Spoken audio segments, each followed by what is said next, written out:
Hola curiosas y curiosos de la historia. Desde San Pedro, al que se le considera el primero, hasta el actual Francisco, hemos tenido papas de todo tipo. Sin embargo, en este vídeo os voy a hablar de algunos muy particulares. Nos centraremos en los papas de la segunda parte de la Edad Media, unos que seguro hacen dudar si realmente un Dios todopoderoso estaba mirando para otro lado o estaba un poco despistado, porque vaya personajes. ¿Quieres saber de quiénes hablo? Pues quédate conmigo hasta el final. Y no olvides suscribirte y darle a la campanita si te mola el contenido de historia y un buen like, que eso siempre ayuda. Soy JJ Priego, esto es Historias de la Historia y aquí se cuenta la historia de otra forma. ¿Quieres saber más? Acompáñame.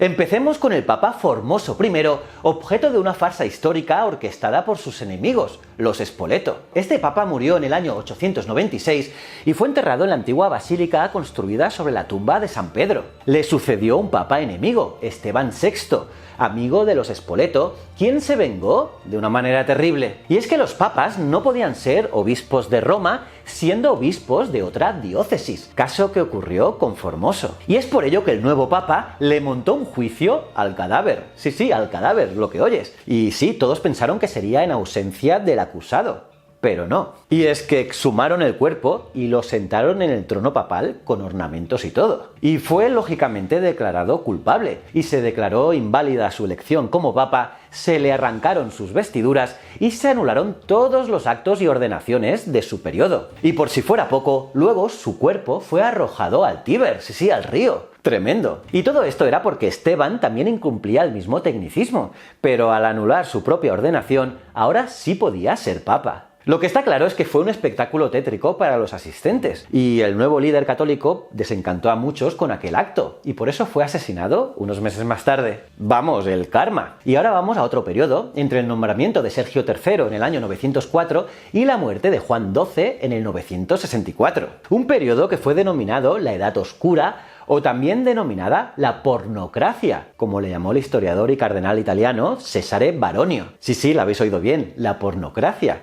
Y es que aunque suena a locura, el papado estuvo bajo influencia fuerte de la prostitución, sobre todo por Teodora y su hija Maggiore. Y es que tras la muerte de León V, todavía con los Spoleto manejando los hilos y con el apoyo de su primo Teofilacto, senador y magister militum de Roma, se eligió nuevo papa a Sergio III. Y como recompensa, Teofilacto fue nombrado cónsul y su esposa Teodora senatrix de Roma. Un puesto honorífico pero revelador del papel de esa mujer. Y es que Teodora apoyó al nuevo papa pero desde la cama, donde le ayudaba a tomar las decisiones más importantes. Y no estaba sola en estos menesteres porque, con apenas 15 años y siguiendo los pasos de la madre, Maggiore incluso llegó a tener un hijo con el mismo papa. Y tras la muerte de Sergio III, Teodora fue determinante en la elección de los 3 siguientes papas, pero 2 años más tarde falleció y Maggiore tomó el relevo en este papel de asesora personal, teniendo mucho que ver en la elección de los siguientes 3 papas, siendo uno Juan XI, su hijo con Sergio III.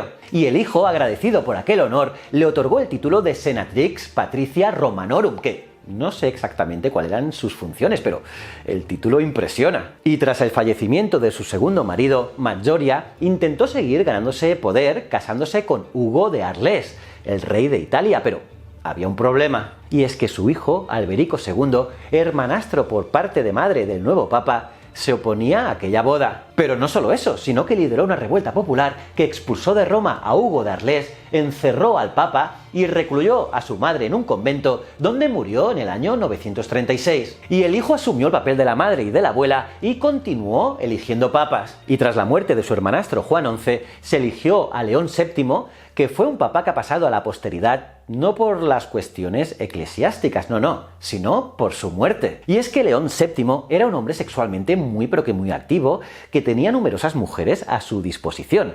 Y una de las hipótesis de su muerte es que el pontífice murió de un ataque al corazón mientras mantenía relaciones sexuales con una de sus amantes. Pero bueno, Alberico, tras esta muerte por sobreesfuerzo, siguió a lo suyo nombrando papas, y en el año 955 nombró a su propio hijo. a su hijo Juan, y por tanto nieto de Maggiore y bisnieto de Teodora. Juan XII, llamado el Papa Fornicario, ocupó el trono de San Pedro hasta el año 964. ¿Pero por qué le llamaban así, fornicario? Pues te lo puedes imaginar. Fue elegido a los 18 años, pero por su mala reputación con el emperador Otón I, fue acusado de varios cargos como adulterio, asesinato, perjurio y huyó. Sin embargo, volvió un tiempo después con más poder y tomó de nuevo su puesto. Y de esta manera Roma recuperaba su mayor exponente de la lujuria y ahora de la venganza, porque venía dispuesto a todo. Y es que el tío excomulgó a León VIII y a los asistentes al sínodo que lo habían acusado a él, les cortó las manos, las orejas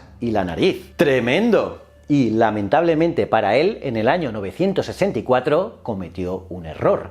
Se acostó con una mujer casada. Y es que cuando el Papa estaba pecando contra el sexto mandamiento, entró el marido. Y este, sin tener en cuenta quién estaba sobre su mujer, la emprendió a golpes. Y tal fue la paliza que el Papa falleció a los 3 días. Sí, por todas sus heridas. Y dicen que todavía anda deambulando por el purgatorio y que ha montado un salón de masajes. Y es que el tío era... Y bien, sigamos. Podemos ahora saltar al Papa Lucio II, quien no duró ni un año en el cargo entre 1144 y 1145. Y este fue uno que tenía una lucha de poder contra el monarca Roger II de Sicilia. Y harto de las disputas entre ambos, el pueblo creó la llamada Comuna de Roma. Y lo hicieron al estilo de la antigua república con senado y todo. Y entonces los nobles y el papado dejaron a un lado sus peleas y se enfrentaron a los revolucionarios, donde Lucio recibió una pedrada que acabó con su vida. Ahora bien, otros papas no fueron tan malos para la guerra. Y es que el Papa Inocencio III llamó a cruzada en el año 1208 contra los herejes cátaros, un grupo de creyentes que predicaban la vuelta a la sencillez de las comunidades cristianas primitivas, negando la autoridad de la Iglesia Católica. El rey de Francia apoyó la cruzada, pero porque significaba que podría apoderarse de los territorios de la Corona de Aragón en suelo francés. Y así, el ejército de Simón de Montfort y el legado papal de Arnaud Amalric cargaron contra nobles de los territorios y ciudades donde la corriente cátara había arraigado. Y entonces, en julio de 1209, el Papa pronunció una frase miserable, cuando su ejército ofrecía un ultimátum a sus enemigos. Y es que cuando Montfort preguntó al Papa cómo distinguimos a los herejes del resto, Inocencio respondió lo siguiente: matadlos a todos, el Señor sabrá reconocer a los suyos. Y así se comportaron sus hombres, masacrando niños, mujeres y soldados a diestra y siniestra. Y no menor carnicería montó el Papa Clemente VIII en Cesena. Este era un antipapa, es decir, un papa nombrado por un grupo de obispos, pero que no tenía un consenso general. Llamado Roberto para sus amigos, había servido como legado de Gregorio XI. Pues bien, resulta que en 1377 la ciudad de Cesena se resistía a los designios de la Iglesia, por lo que Roberto fue enviado allí a dialogar. Pero los hombres de la ciudad le cerraron las puertas y las murallas.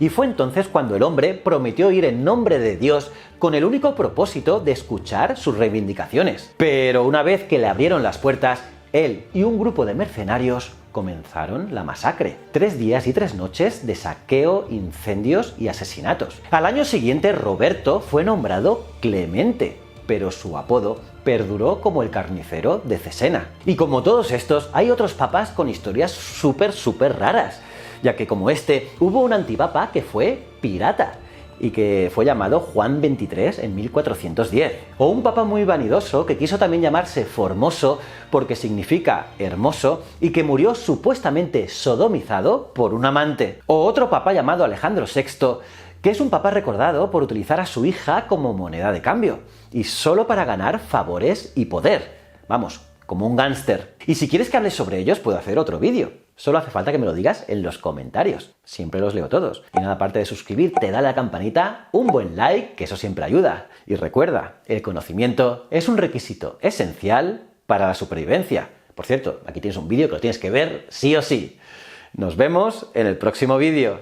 Muchísimas gracias.